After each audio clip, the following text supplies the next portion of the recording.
আসসালামু আলাইকুম। এমপিওভুক্ত শিক্ষক কর্মচারীর মধ্যে অনেকের এমপিও শিটের নামের সাথে এনআইডি এর নামের ডট হাইফেন কমা বা অক্ষরই অমিল আছে, অথবা ব্যাংক হিসাবের নাম আংশিক ভুল আছে। আবার এমপিও শিটের নাম এবং এনআইডি এর নাম অভিন্ন, কিন্তু জন্ম তারিখ একই বছরে তবে অভিন্ন নয়। আবার যে সকল শিক্ষক কর্মচারীর এমপিও শিটের জন্ম তারিখের সাথে এনআইডি এর জন্ম তারিখের অমিল রয়েছে অথবা ব্যাংক হিসাব নম্বর ভুল রয়েছে, তাদের ভুল সংশোধন না হওয়া পর্যন্ত এমপিও এর অর্থ ইএফটিতে প্রেরণ করা সম্ভব নয়। যাদের এরকম ভুল রয়েছে তারা আপনাদের এমপিও সার্ভারে আপনাদের ভুলগুলো সংশোধন করবেন।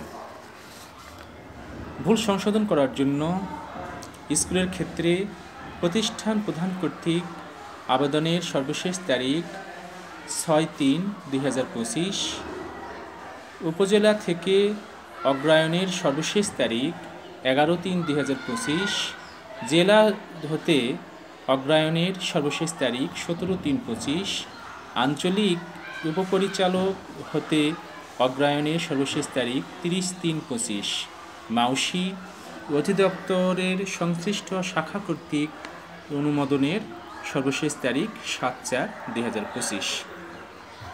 কলেজের ক্ষেত্রে প্রতিষ্ঠান প্রধান কর্তৃক আবেদনের সর্বশেষ তারিখ 6/3/2025, আঞ্চলিক পরিচালক হতে অগ্রায়নের সর্বশেষ তারিখ 30/3/25, মাউসি অধিদপ্তরের সংশ্লিষ্ট শাখা কর্তৃক অনুমোদনের সর্বশেষ তারিখ 7/4/2025।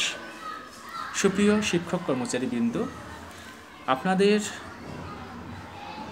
এসএসসি সনদের সঙ্গে যদি কারো এনআইডির তথ্য অমিল থাকে, আপনারা দ্রুত এনআইডি সংশোধন করে নেবেন। আবার যদি মনে করেন এনআইডি ঠিক রাখবেন, তাহলে আপনাদের সনদ ঠিক করে নেবেন।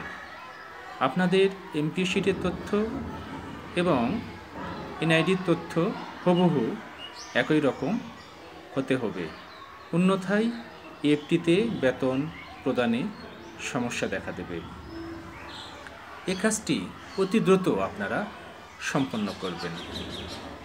এমপিও ফাইল, আপনার এমপিও নাম কারেকশন করার জন্য কিছু ডকুমেন্ট লাগবে, সেগুলো দ্রুত সংগ্রহ করে আপনারা এমপিও ফাইল সংশোধন করবেন।